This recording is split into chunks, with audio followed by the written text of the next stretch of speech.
Good afternoon, everyone, and welcome to our second annual Solving Climate Change panel, which is an initiative of the Problem Solving Sociology Initiative. And I want to thank Monica Prasad as well as Jiwan Lee for helping organize today. And I'm really excited to get to hear people are working on area. So my name is Josh Basseches. I'm an assistant professor of public policy environmental studies at Tulane University. And I and I'm sort of going to moderate today's conversation, which I'm really looking forward to. We have 5 panelists, 4 of which are here so far.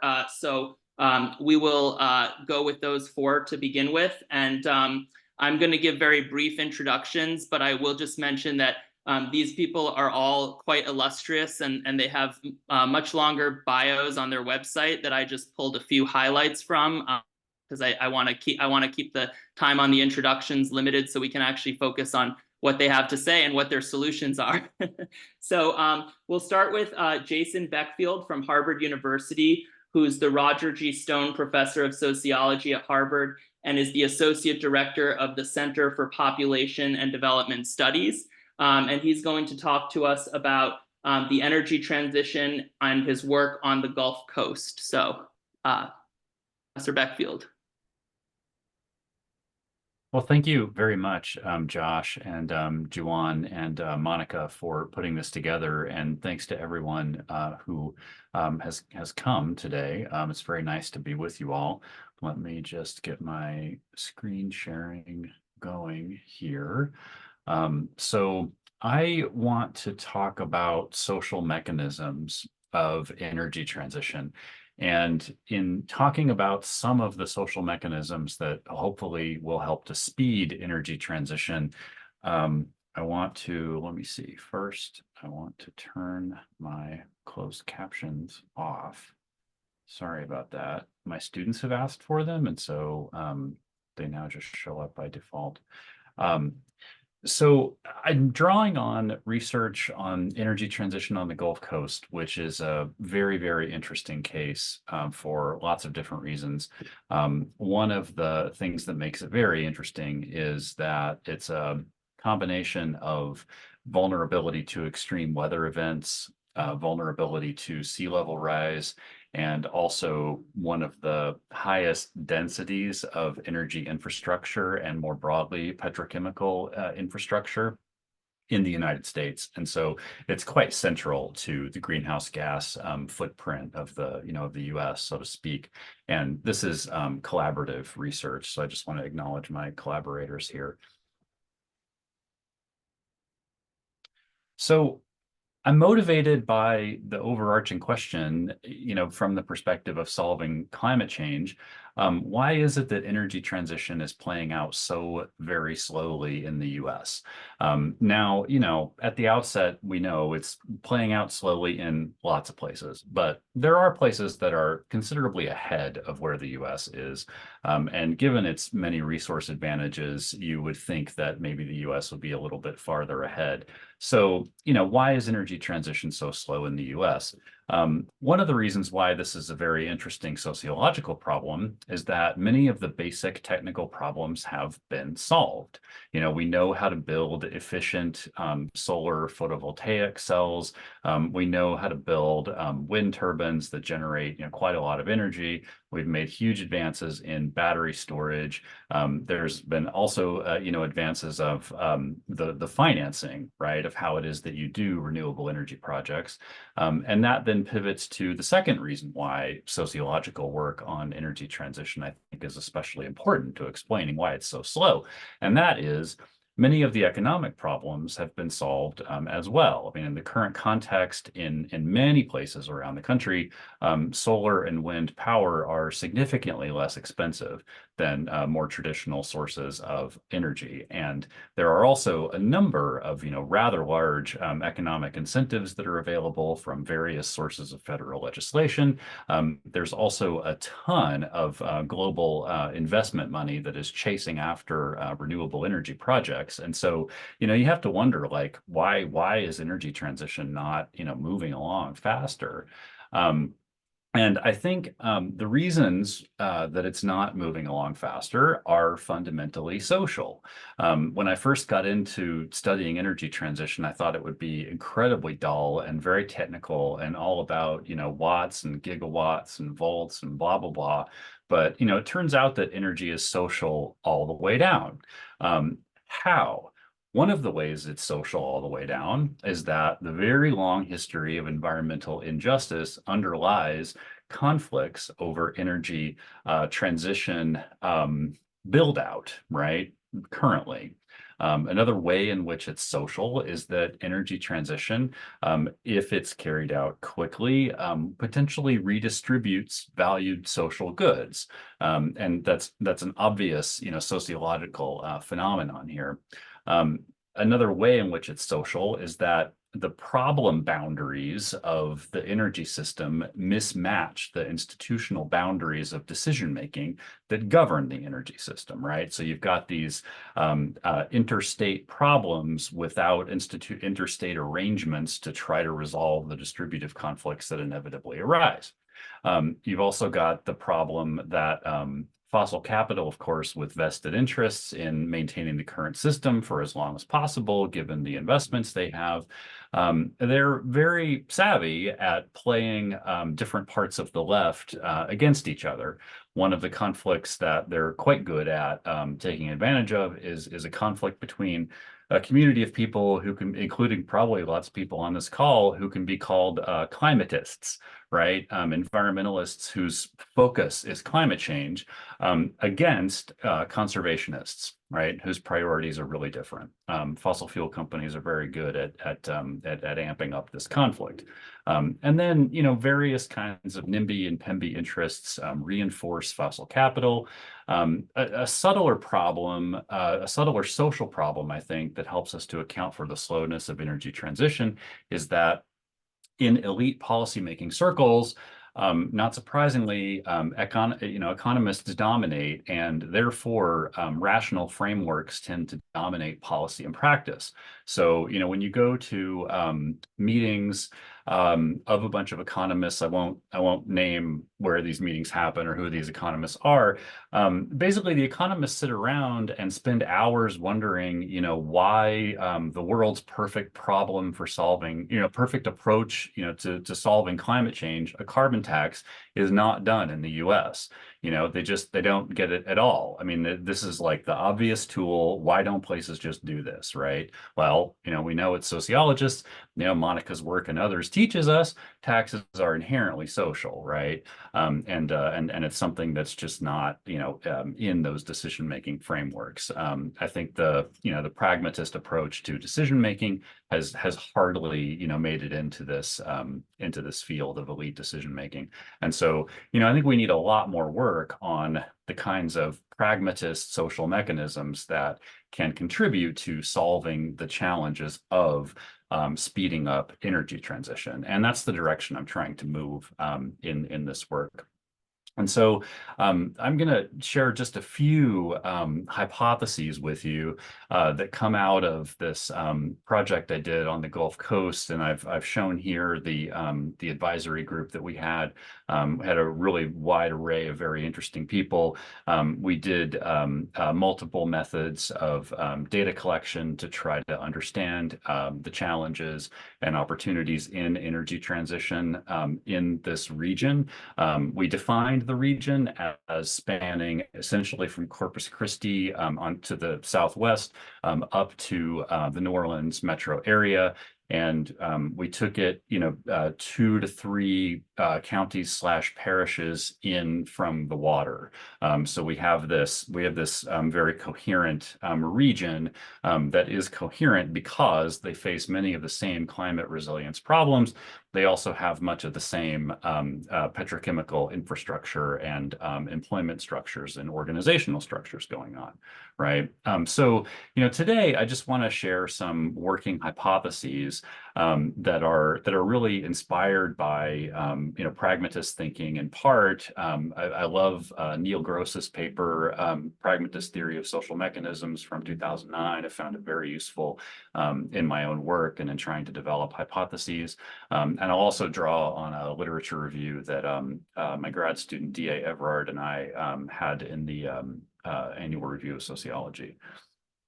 So hypothesis one is that the language of energy transition marks identities and does boundary work in a way that undermines relationships.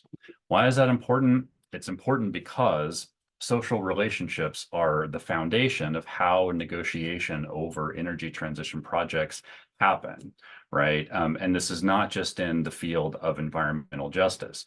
This is also in many other fields that are relevant to energy transition. So what am I talking about?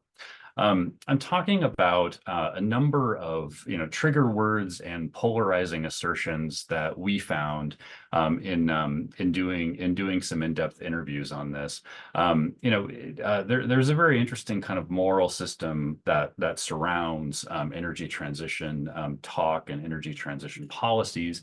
One of the most interesting trigger words that would tend to shut down conversations with industry folks is environmental justice, which they hear as a derogatory leftist dog whistle, unfairly labeling people, and especially conservatives, as racists, right? So this just immediately shuts down conversation, pushes them away from the table. Obviously, people, on the environmental justice side, which tend to overlap at least a fair bit with pro-renewables, tend to be really very different, right? Energy transition itself can be quite a trigger word for different communities.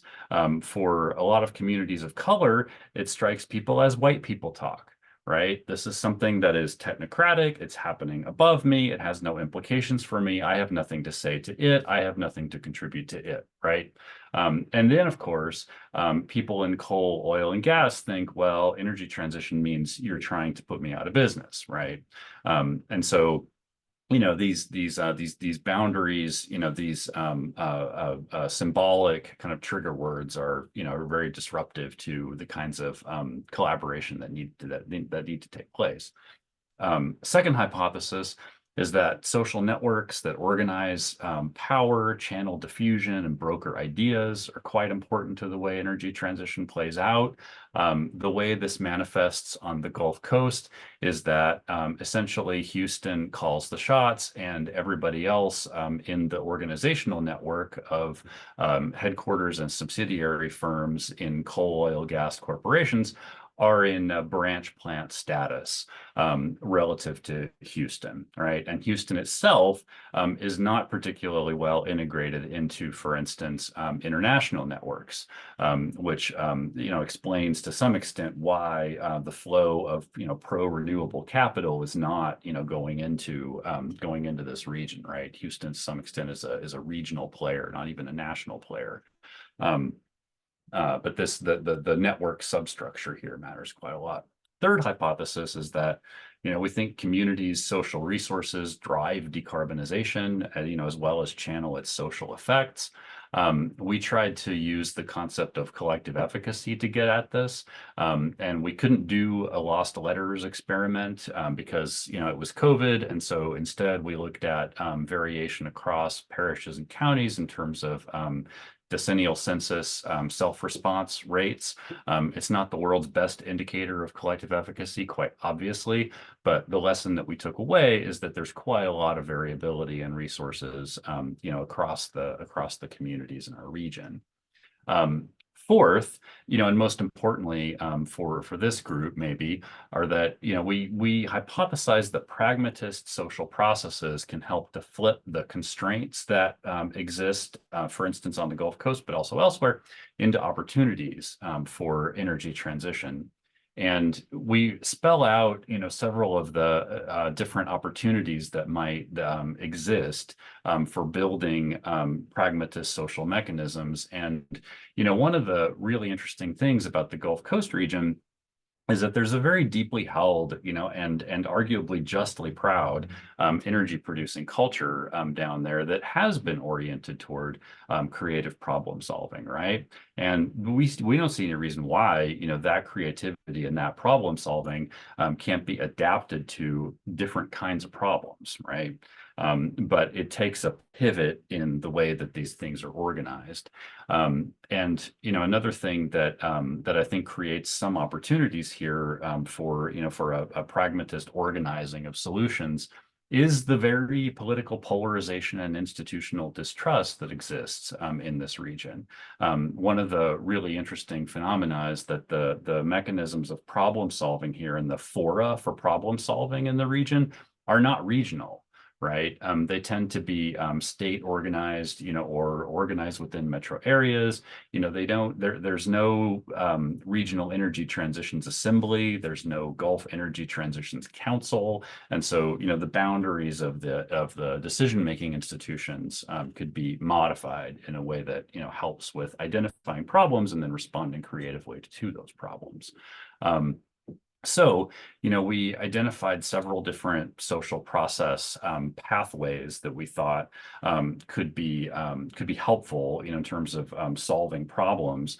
One of the really interesting ones that blends, I think, the material and the social in energy transition is the importance of demonstrating new technologies. We talked to a number of pretty high level policymakers, Congress people, former Congress people, as well as state and local folks. And one of the really interesting things that emerged was that policymakers need to see and touch new technologies, right? Or they just don't buy that they are doable, and they don't buy that you should allocate resources to them, and they don't buy that people, right, are gonna buy them. And so part of pragmatically solving problems of energy transition, we think, has to do with connecting people up to the technological developments that have been made materially, right? Like literally, like see and touch them. And there are any number of other social processes that that could be helpful for problem solving, which I'm happy to talk about. And so, this kind of raises this bigger issue of what are the roles for sociologists in energy transition research? I think one of the interesting things about this moment is that sociologists are actually welcome in energy transition decision-making circles, because a lot of folks in these communities are kind of baffled about how people operate. They tend to be engineers, or at best economists, which isn't very good. And so, people who understand how people operate are in demand and valuable. In what ways? First, we can be bringers of social reality, right? What does community mean, for instance? A lot of federal legislation prioritizes community. It doesn't define it at all. And so the agencies are trying to define it. They're using a container theory of community. Obviously, sociologists can do quite a lot better. Another role for us is environmental justice translator, right? I've had a lot of fascinating conversations with people around race, for instance. Thinking about race in the way that sociologists do as a political system, right, as a political variable, is really unfamiliar, right, to energy folks. And I think that treatment of race is actually very helpful in facilitating conversations around environmental justice and climate justice. There's also a role for us, I think, as community engagers. Folks in energy transition, in the energy transition world, tend not to know how social relationships are formed in a very systematic way. And so I think there's a role for sociology there. And then I think we have a lot to contribute in terms of modifying the assumptions that go into a lot of the economic models, for instance, that exist in projecting the implications of different energy transition policies. One of my favorite examples from the project that we did was when we had a sociologist who's an expert on migration come in and explain to the whole group why it is that migration is more than a function of distance geographically plus wage differentials. Because if you look at the, the economic algorithms that do the predictions of how labor is going to change and how economic output is going to change, they all have that assumption that migration between states or counties or wherever is just a function of gravity. All right. Obviously, socially, it's way more complicated than that. All right, so I'm sure I'm like way over time.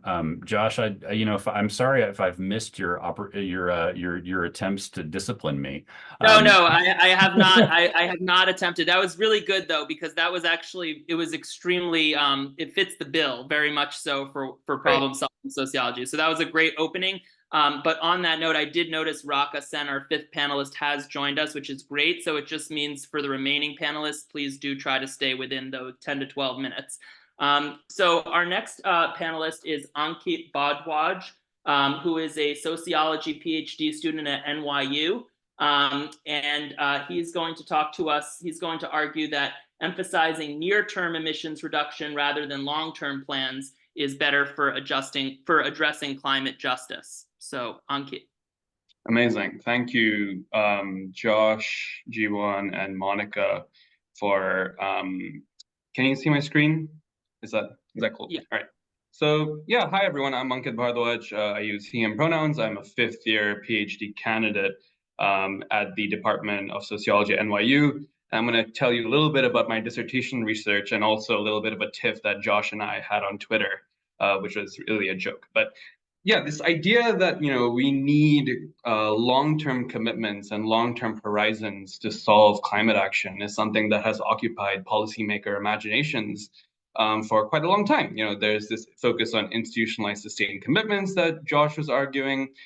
There's criticisms of economic metrics that discount futures, i.e. we need to pay more attention to what happens in long-term problems.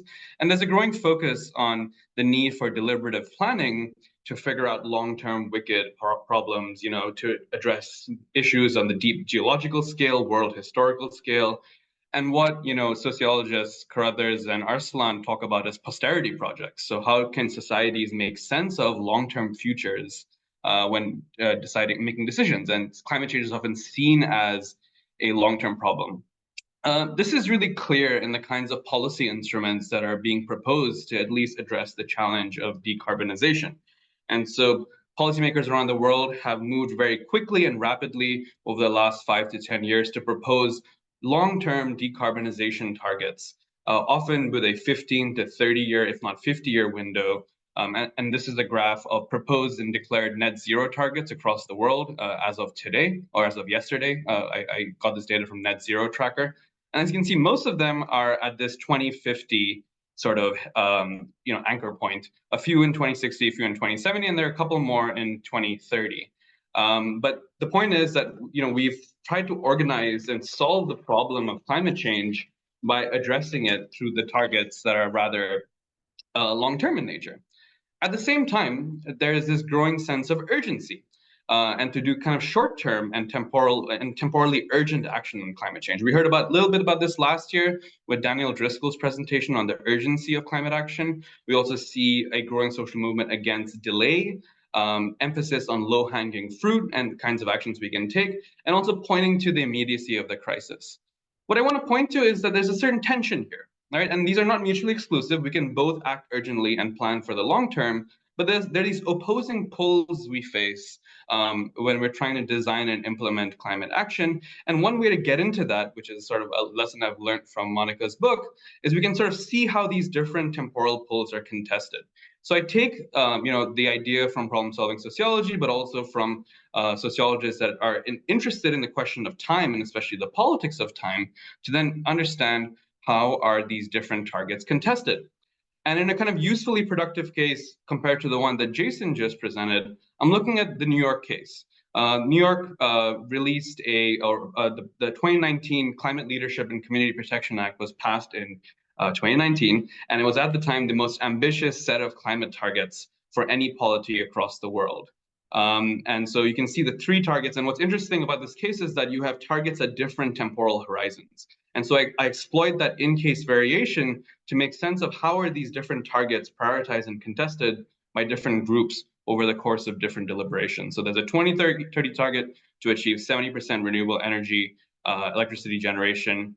It's a 2040 target to hit 100% zero emission electricity. Notice how these are quite different terms.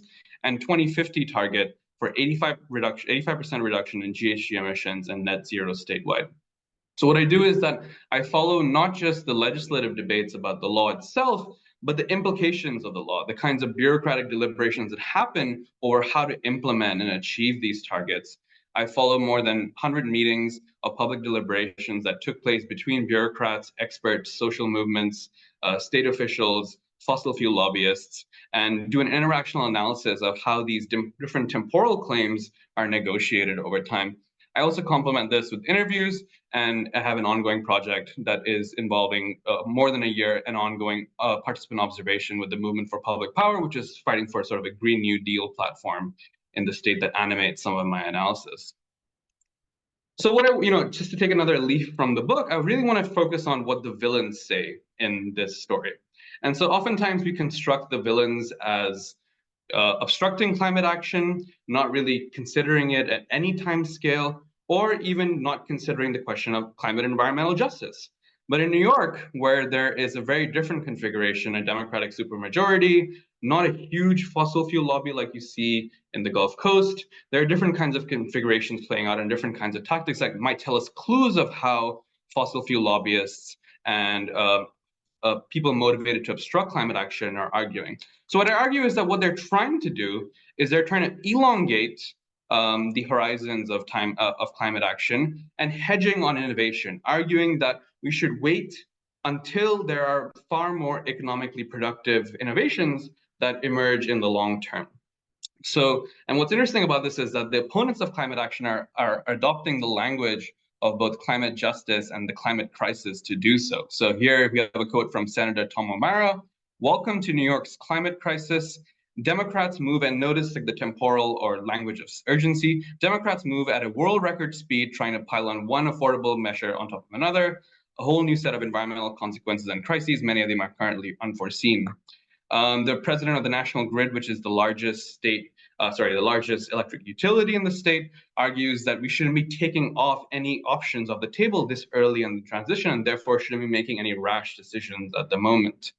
Donna DeCarolis, who's the president of the National Gas Utility and also the member of a Climate Action Council that was devised to deliberate the implementation of the 2019 targets, argued against a historic overhaul of the state's energy production system without full consideration of the cost to low-income communities, arguing in a sort of justice logic, right? So there's a sort of push to, as others have written about, delaying climate action. What I want to show is that something peculiar started emerging, is that as the state started deliberating what to include and what to prioritize in its policies, it assumed the short-term implementation of, the implementation of the short-term target rather than investigated how best to do it. Let me outline that a bit more clearly. So what ended up happening was the state commissioned an energy modeler to make projections about scenarios, and scenarios that will help this climate council deliberate different policy choices in the process. One feature of the scenario analysis was that all the scenarios assumed the full implementation of the 2030 target. So Karl Maass, who is the VP for Policy Analysis and Research, says that 70% is not only in the law, but we have an actual order in place that will fully fund our 70 by 30, which he means by 70% renewable energy by 2030. Our system is going to be dominated by wind, water, and sun, full stop. So there's almost a predictive assumption that we're definitely going to get renewable energy in the short term, and therefore we need to think more about the challenges and priorities in the long term. So then he goes on in a different meeting that preceded the first one, saying that what we have to do is really explore the opportunity space for all these different kinds of technologies. What is the remainder beyond the kinds of things that we're achieving with the 70%? We need to go beyond 85% and really focus on the challenge of hitting the full 15% that we have to achieve in 2050. So here, because of this analytical assumption that we're definitely going to achieve the short-term target, and we should therefore focus on the long-term target. This was welcomed by fossil fuel advocates. Donna DeCarolis, who was part of the meeting on October 1st, replied to Karl Marx really excited, saying like, I know everybody on this call has divergent viewpoints of the best pathways, but thank you for considering all these options. I do support the broad kind of scope of analysis that you're doing. She appreciated that options that the fossil fuel industry was putting on the table for the 2050 question, rather than focusing deliberations on renewables, was the main topic of deliberation, and that's what I show in my analysis. This really concerned environmental justice advocates who started arguing that there is an undue focus on some of the long-term challenges when we haven't really solved the short-term challenges yet. So Eddie Bautista, who's the executive director of the New York City Environmental Justice Alliance, argued in response to Donna DeCarolis, I'm concerned about the promotion of false solutions like green hydrogen and renewable natural gas that the utilities are pushing.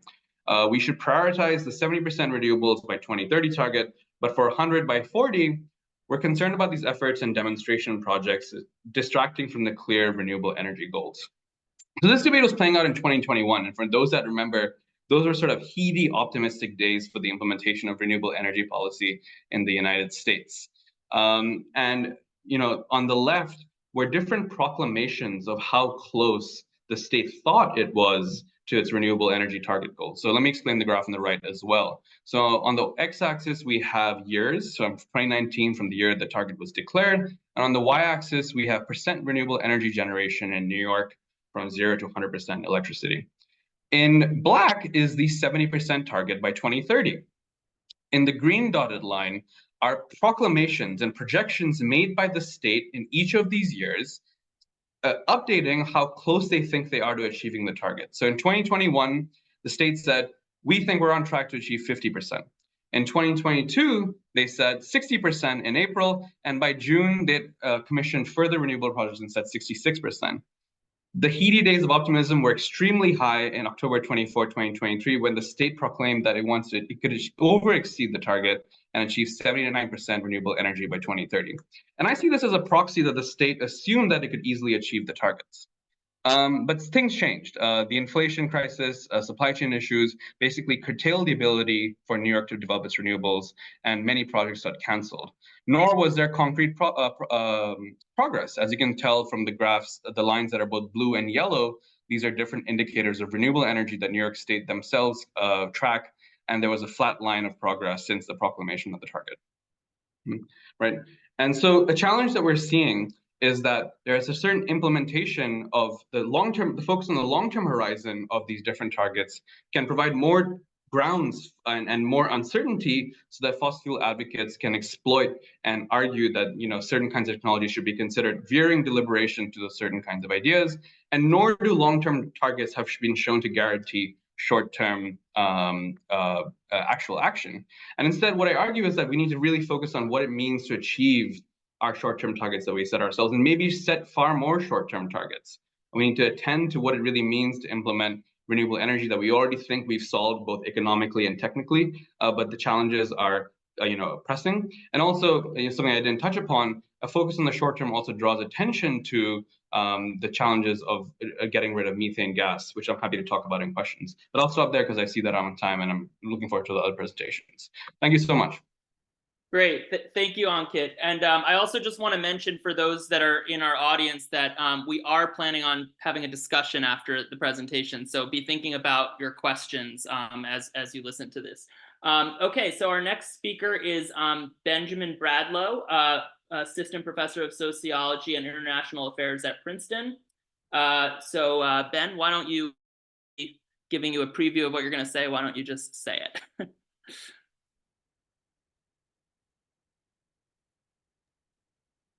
I'm just setting up the screen here.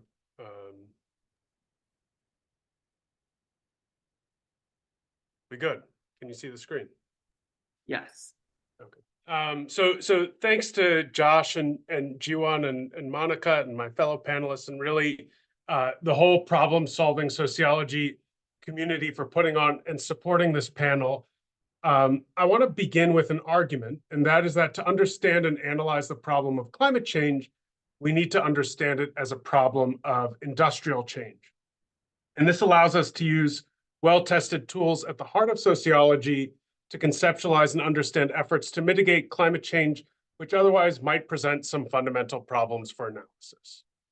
So sociology can treat climate change in a few different ways, and I think I don't need to convince most of you here today that the predominant mode, at least in the mainstream of the discipline, has largely been to ignore climate change. And I'm not going to diagnose all the reasons for why that might be, but one recent study found that between 2015 and 20, less than 5% of articles that were published in ASR and AJS had climate change as a leading concern. And this is changing thanks to many of the people in this virtual room. But then there's still some questions about what the discipline should be doing if it isn't ignoring climate change. So sociology can focus on the effects of how to adapt to climate change, which essentially means treating climate change as an independent variable. Sociology can be reactive. That is, it can try to understand the social underpinnings of the problem, which essentially means treating climate change itself as a dependent variable. Or sociology can theorize climate change as a meta process of change that's reshaping all aspects of society. And with this framing, an overriding research question becomes, how do we get from one energy basis of economic life to another? And my view is this latter approach, to treat the problem of climate change as an encompassing process of change in the energy basis of economic life. But this presents some difficulties for modern social science, because modern social science is rooted in only one other such change, and that is the emergence of modernity that birthed the modern social sciences. So the emergence of industrial modernity has a single basis in energy, in fossil fuels, the proximate human cause of climate change. And Weber described the endpoint of what he called the modern economic order. This order, he wrote, is now bound to the technical and economic conditions of machine production, which today determine the lives of all the individuals who are born into this mechanism, not only those directly concerned with economic acquisition, with irresistible force, and perhaps it will so determine them until the last ton of fossilized coal is burnt. So 120 years after the Protestant ethic and the spirit of capitalism, sorry, Ankit, to use these long-term time frames, have we reached the end of this modern economic order? If this is the case, then we struggle to develop a comparative logic of analysis that might help us to solve climate change. What is the right comparison for understanding change in a mode of economic life that has had only one energy basis, that is in molecules of carbon? It means we need to consider, what is climate change a case of? And I'm proposing that the problem of climate change is a case of switching the energy basis of economic life. So late 20th century experiences of so-called developmental catch-up are increasingly seen as useful for both beginning to theorize and make policy for how we get from one energy basis of economic life to another. So why are these cases useful? 1, the structure of markets. 2, the structure of politics. And 3, the problems of technology are all at least recognizable to our current situation today. These cases illustrate the difficulties and possibilities of changing the economic organization of a society in the context of increasingly integrated global markets, the political competition between liberal democracy and authoritarian developmentalism structures the geopolitics of global markets, and the technologies that are most clearly implicated in carbon emissions were critical to the strategies of developmental technological upgrading for late developers. Further, development as an object of social scientific inquiry in the mid-20th century was largely associated with macro-level theorizing of state and society, but the cases of late 20th century developmental catch-up that I'll discuss in a moment enabled some key theoretical encounters between studies of development and the meso-level emphases of economic sociology. The best known such cases are the largely authoritarian East Asian cases of Japan and then South Korea and Taiwan, and more recently in China. And 2 key insights from economic sociology have been wielded to explain these cases' dramatic leaps towards manufacturing at the technological frontier and generating higher incomes. And in these cases, organizational dynamics, particularly high trust embedded social ties between business elites and key bureaucrats, helped facilitate a process of orienting business towards exports. Further, iterative processes of learning by doing helped corporations to move up the technological frontier to the point where these countries are now known for producing some of the most advanced technology on the planet. Okay, but these were authoritarian cases, and I suspect they don't quite suit the political sensibilities of many of the people in this room or in the discipline, at least in the institutions where I think most of us are located. And what became increasingly important to many social scientists was the importance of human capital in driving development. In fact, in the East Asian cases just mentioned, the role of high human capital was increasingly understood as a precondition for development success. But investing in welfare states came to be seen as an alternate approach to developmental catch-up. So in Kerala, a southern state in India that's larger than most countries in the world, population of 35 million, you see strong links between organized labor and a political party of the left that spurred investments in growing a welfare state, particularly in public health, which has allowed the state to become one of the wealthiest in India, effectively an upper middle income state in a lower middle income country. And in Brazil, a similar alliance of organized labor and a political party of the left enabled the country to achieve strong growth rates and one of the most remarkable drops in income inequality during the height of global neoliberalism in the first decade of the 2000s. So these democratic cases have suggested that meso-level dynamics of movements and public bureaucracies allow us to see how it's possible to construct strong welfare protections in contexts where more structural accounts of global capitalism would lead us to expect otherwise. So all of these cases have the same energy source as their underpinnings, fossil fuels. But what can these cases mean for thinking about climate change as a meta process of change? What I mean by this is that social life in the Anthropocene, the period in which human activity changes the Earth's atmosphere and indeed geological record, is leading to attempts to reshape economic orders to change the energy basis of social life. And rich countries in the global north, those who preceded late developers at the technological frontier, are now taking lessons from these late developers. And for a while, as we've already mentioned a bit, the price mechanism predominated in public debate around climate policy, that is, to build markets for carbon. Beyond the problems with instituting these policies, we've seen a growing recognition that purely market-based pricing is unlikely to produce technological switching points of the type required when such technologies are not mature in terms of scale and availability. The rise of green industrial policies in the US and Europe aims to build ties between public bureaucracies and private corporations that can enable goal-oriented technological shifts. And the adoption of renewable energy production and electrifying transportation are where much of this effort has gone. Now, rich countries are pursuing green industrial policies largely with no acknowledgement of two basic ironies. First, these industrial policies had fallen out of favor as rich countries pushed developing nations to open up their markets to global trade by the end of the 20th century. And this coincided with increased divergence between poor and rich nations by the early 2000s. And now that rich countries are pursuing policies that protect and subsidize domestic markets to reshape the technological frontier, a big question mark remains whether they will once again kick away the ladder for poorer countries to move up global value chains.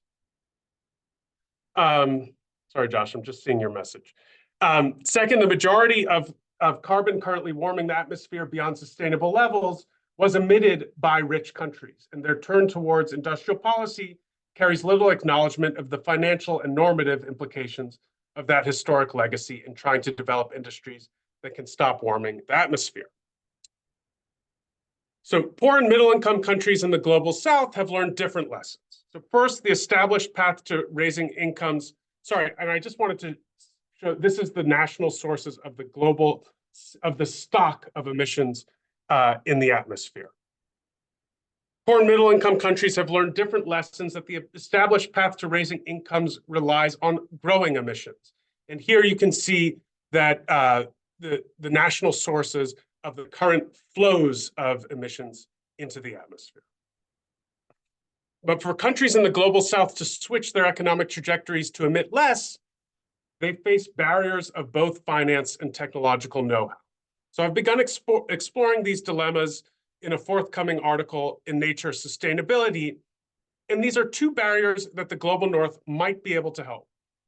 In coal-dependent middle-income countries like South Africa, a group of rich countries have come together over the past 2 years to develop what are called just energy transition partnerships.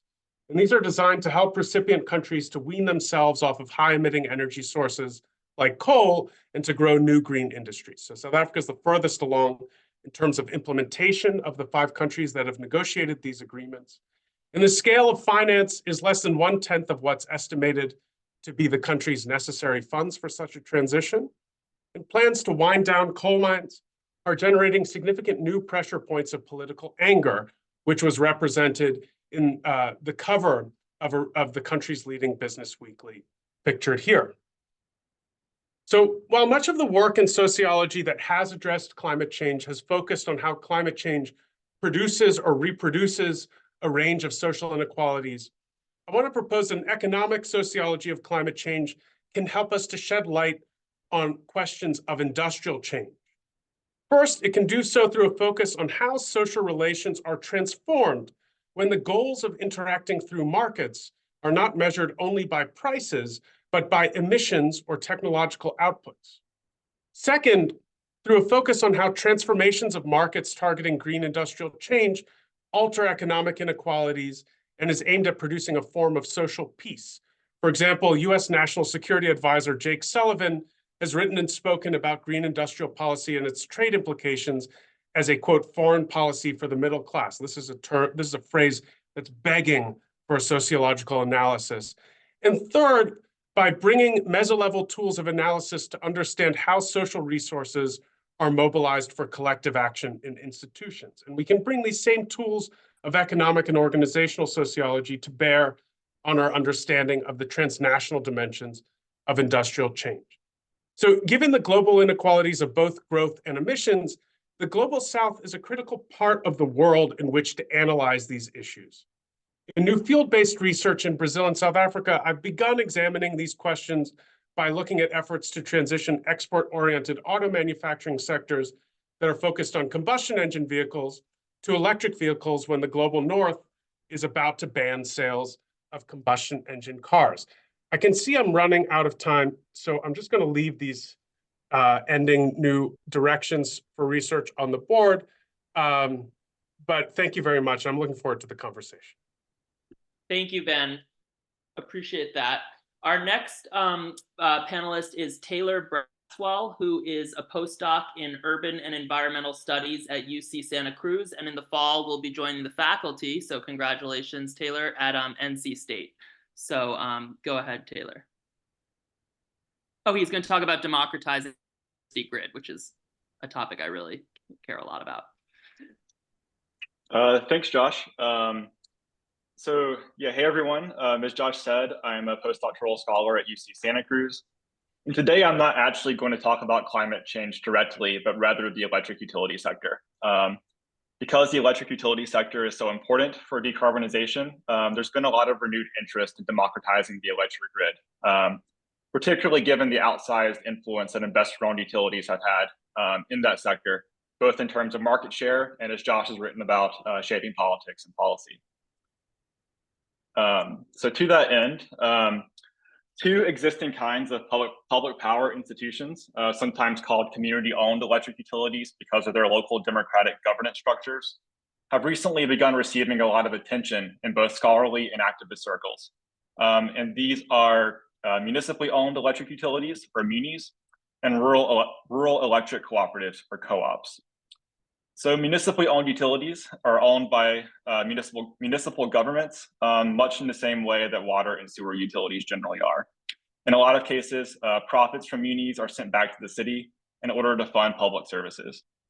Electric cooperatives, on the other hand, are consumer-owned institutions. So customers have direct voting power over cooperative leadership. And cooperatives were founded in the 1930s and 40s via financing from the Rural Electrification Administration, or the REA. And they exist in places that the traditionally urban utilities, so investor-owned utilities and municipal utilities, deemed insufficiently developed to profitably extend power lines to during that era. So the places where co-ops are today are places that were considered to be rural in the 30s and 40s. And it's also important to note that munis and co-ops are both electricity distribution utilities. So their job is to deliver electricity at retail to customers rather than generating electricity and selling it at wholesale. Many munis and co-ops today are involved in electricity generation and transmission in some capacity. And there's a lot of really fascinating politics related to that nationwide. But they were founded as distribution utilities, and today I'll be focusing on them in that capacity. And just to give you an idea of how widespread these utilities are throughout the country, here's a map from the National Rural Electric Cooperative Association of Cooperatives. And as you can see, they're a really significant part of the nation's electric utility landscape, particularly in the Sunbelt states and states in the Midwestern part of the country. Municipal utilities aren't shown here, but they're similarly ubiquitous throughout the country. So munis and co-ops both play a big part in the nation's electric utility sector. And as I mentioned before, we've seen journalists, scholars, and activists start to pay a lot of attention to these institutions for their potential to be sources of local energy democracy, which is a term that refers to the local democratic ownership of energy resources. But this focus on community-owned utilities as vehicles for energy democracy has mostly centered on these utilities' institutional characteristics, such as their local democratic governance structures, rather than their characteristics associated with their spatial political economy. So today, I'm going to argue that analyzing the spatial political economy of these institutions reveals important institutional conflict between co-ops and munis, but often constrains their mutual growth. And that slightly complicates narratives that focus strictly on these utilities' institutional capacity to be vehicles for local energy democracy. So to start, it's important to understand that electric utilities, including community-owned utilities, have a growth imperative. Growth helps utilities pay their fixed capital cost, and it provides the scale economies needed to drive power costs down, which often leads to cheaper rates for consumers. A problem for cooperatives, though, has been that they've often not had clear territorial rights. So investor-owned utilities and munis could compete with cooperatives for customers in what was traditionally cooperative territory. And what has been a big source of tension between co-ops and munis in particular is that municipalities could annex cooperative territory and in many states, force cooperatives to sell off their power lines in newly annexed areas, effectively allowing municipal utilities to grow at the expense of cooperative growth. And this began to be a huge problem in the mid and late 20th century when suburbanization began to take off on a massive scale. So on the right here, I have an excerpt from a 1959 electric cooperative publication in South Carolina, where they express concern about this dynamic. So just to summarize, they're saying that cooperatives laid the groundwork for suburbanization by electrifying the countryside. But that very same suburbanization has put cooperatives at risk of costly territorial incursions from the traditionally urban utilities. So fast forwarding, where does that leave us now? So in many states around the country, co-ops have successfully passed legislation to formally protect their service areas from territorial incursions by both municipal and investor-owned utilities. But in many states, that legislation has only provided partial territorial protection. So in some states, cooperatives are protected from annexation, but investor-owned utilities, co-ops, and munis all still compete with each other throughout the state for large industrial customers. In other states, territorial legislation has protected cooperatives from most competition, but has still left them vulnerable to annexation by cities with municipal utilities. So in those states, annexation can still be an important source of tension between many municipal utilities and cooperatives. So there's a lot of variability in how these situations have played out across states and even across local contexts within states. So I want to be careful not to paint with too broad of a brush. But in many cases, we still have a situation where cooperatives and munis are mutually constrained by this suburban growth conflict. They pour considerable resources into handling territorial issues related to growth, whether that's competing with one another to sign up new customers, or taking each other to their state public service commission or to the courts to resolve territorial disputes. And in order to strengthen public power more generally, we'd like to see both munis and co-ops both thrive and work together. And while we have seen some of that collaboration historically on a lot of issues, like protecting federal investment in generation and transmission, this structural incentive to compete for new customers has created animosity in a lot of cases. So this has been somewhat of an intractable problem that may not have good solutions. It seems like it rarely has been worked out to the satisfaction of all parties. And though some co-ops and munis have worked it out to varying degrees at the local level, when it comes to cases of annexation and the condemnation of cooperative territory in particular, there's very much a tension between cities with municipal utilities' vision for urban governance, in which the city serves as the sole provider of all utility services, versus the established configuration of electric utility governance, where monopoly service territories are divided between investor-owned utilities, local cooperatives, and the local municipal utilities. So cities with municipal utilities argue that being able to provision the same services to all residents is a matter of fairness, particularly to those residents in newly annexed areas who may want the city electric service. And they argue that being able to extend municipal electric service to new customers is essential to city growth and economic development, particularly when trying to recruit new industry that may want the city to provide all its utility services. The co-ops argue that since they initially brought electricity to these areas, it's only fair that they continue to serve those areas when they develop. They also argue that when they lose territory, the loss of density means that the remaining co-op customers, mostly rural customers, will have to pay higher costs to maintain the cooperative system. And finally, co-ops argue that territorial uncertainty makes it difficult for cooperatives to plan their long-term power supply situation. So with all of that in mind, I see three possible scenarios moving forward, with one representing the status quo, the second favoring the electric cooperatives, and the third rethinking the scale at which electric distribution networks operate. So the first possible scenario is simply maintaining the status quo, continuing to manage conflict between co-ops and munis at the state and local levels. This doesn't solve the problem, but it would continue to give primacy to state laws in terms of which institution is favored. In states where municipalities can annex and condemn cooperative territory, it favors municipal utilities. And in states where cooperatives have stronger territorial rights, it may favor the cooperatives. The second possible scenario is to pass legislation at the federal level, offering more comprehensive territorial rights for cooperatives, including provisions to protect against both annexation and competition. This wouldn't resolve this tension between Muni's vision for urban governance and the existing electricity governance configuration. And there is a legitimate debate to be had over when one should take priority over the other, or whether there's a one-size-fits-all solution.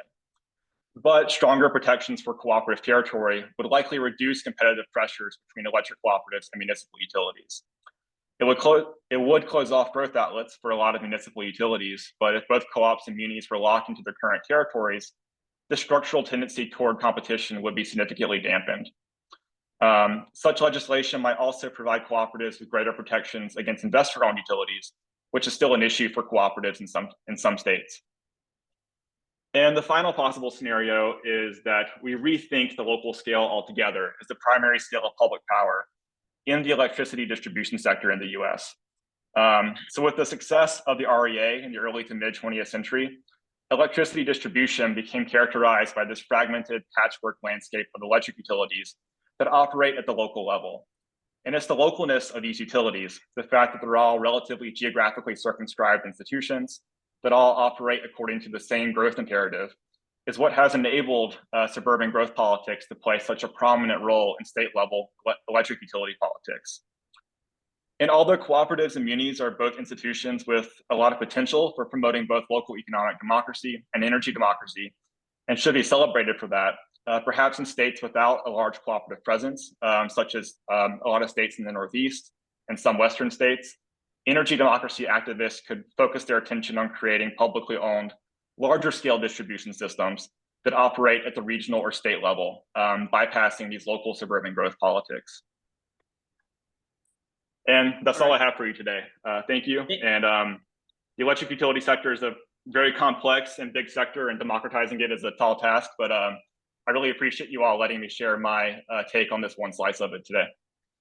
That's a tough topic in 10 to 12 minutes, but good job nonetheless.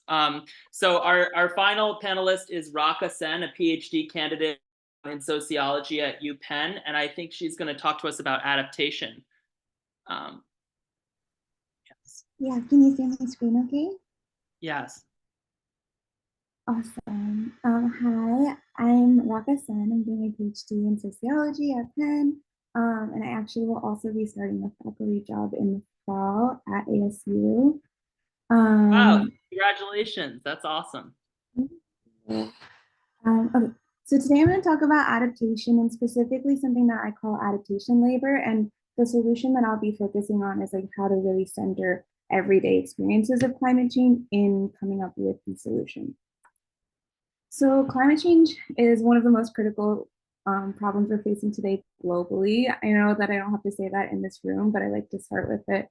And to remind us that it's important to think that even though climate change is an existential threat to everyone, it's also a very specific justice issue for communities who haven't contributed to its causes and who are extremely and especially vulnerable. So for instance, if we look and think about access to water, today half the world's population is already affected by water scarcity at some point in the year. So that's just the short term. And imagining how this will ramp up in the years to come is something that like is debilitating for global experts who are thinking through access to water. Climate change forces us to think about global environmental justice beyond borders, and because the climate crisis isn't contained to our man-made borders. So my work is in the Sundarban region of India and Bangladesh, which is a piece and parcel mangrove forest made up of hundreds of little islands in southwest Bangladesh and adjacent eastern India. And it's known for being the home of like the famous Royal Bengal tiger. It's often referred to in the media as a buffer zone that helps protect nearby cities during times of cyclones. But what I think is challenging about the like ways that it's known is it's inhabited by more than 4 million people and is one of the places that climate change is affecting the most in the world currently. It's also a really interesting and important case because we can see how the geopolitics of the region and the legacies of colonialism are specifically impacting the effects of climate change. So this border was only drawn in 1947 at the end of British colonialism during the time of partition. And then the border also changed slightly in 1971 when Bangladesh became independent. And this history is probably one that's like familiar to many people in this room. But I think one of the things that I learned while I was doing this research that I didn't know before is this is actually the third most militarized border in the world, which is after like the Israel-Palestine border and the US-Mexico border. And it's because most of the water from the two huge Himalayan rivers crosses this border twice from India to Bangladesh and then back. So India has built these tremendous dams along those sites and then also militarized the border. But what's interesting and important about that is that what India has built in the last 10, 15 years is the capacity to dehydrate Bangladesh while it's simultaneously drowning, which is really important thinking about the fact that this line has only existed for less than 100 years. So as we move through today, I want you to think about what I'm sharing as a case of the interactions between climate change, border, and access to water. Climate effects specifically cannot be contained within borders, but our man-made borders have these tremendous impacts on how climate change is and will be experienced.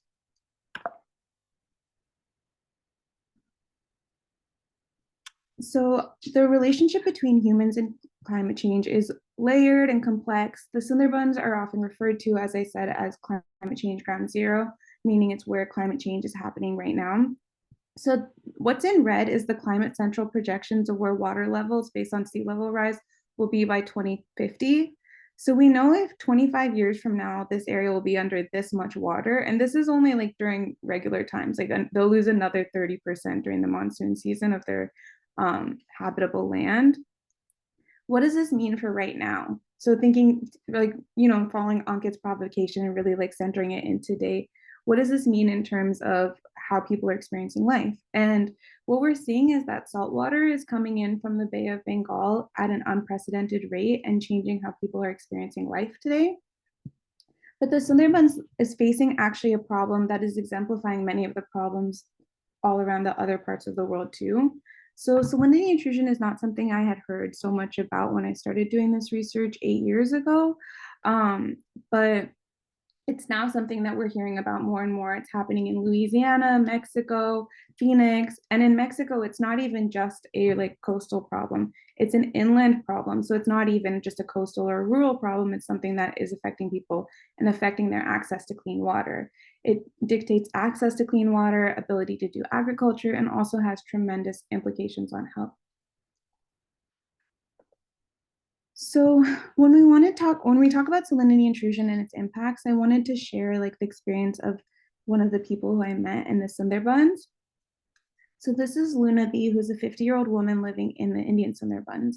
And she shares that salt is everywhere. It's in the forest, the land, the ponds. It's in my food, in my clothes, on my body, and in my health. Living here, living on this salty place, yeah, it causes me suffering, but what to do? It's written on my forehead. Lunati has shared this and similar sentiments with me regularly for the whole time that I've known her over the past 6 years. Sometimes she'll laugh about not needing to add salt to her food because washing the dishes in salty pond water means that the food will salt itself.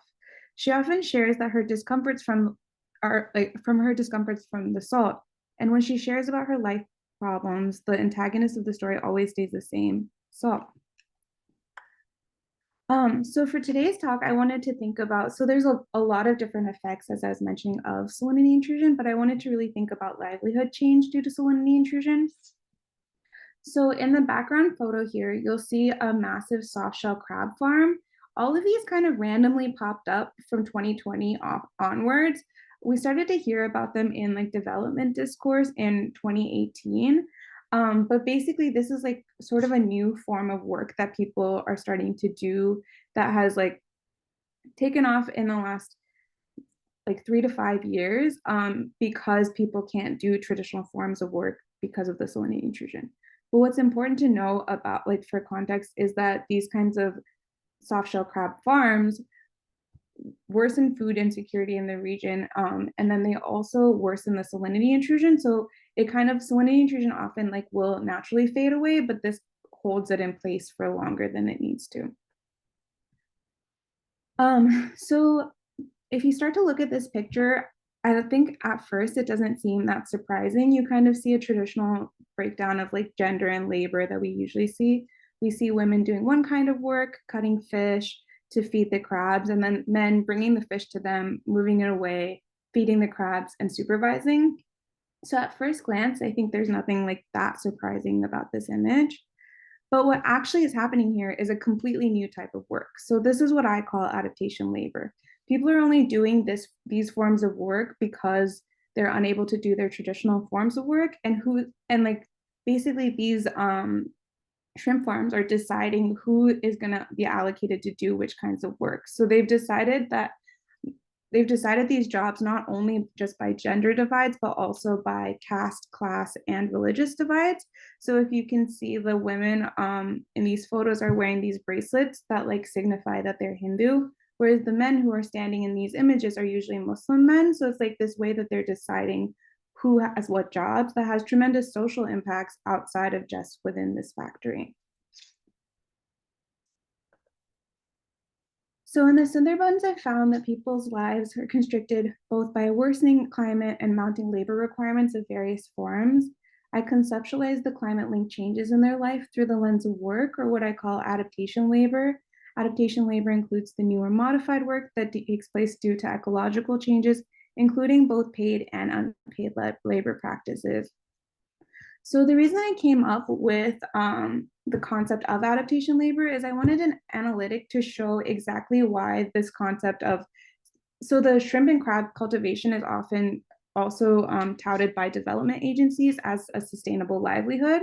So I wanted an analytic to show us why that is not climate adaptation, like why it's making the problem worse or kind of following in the status quo.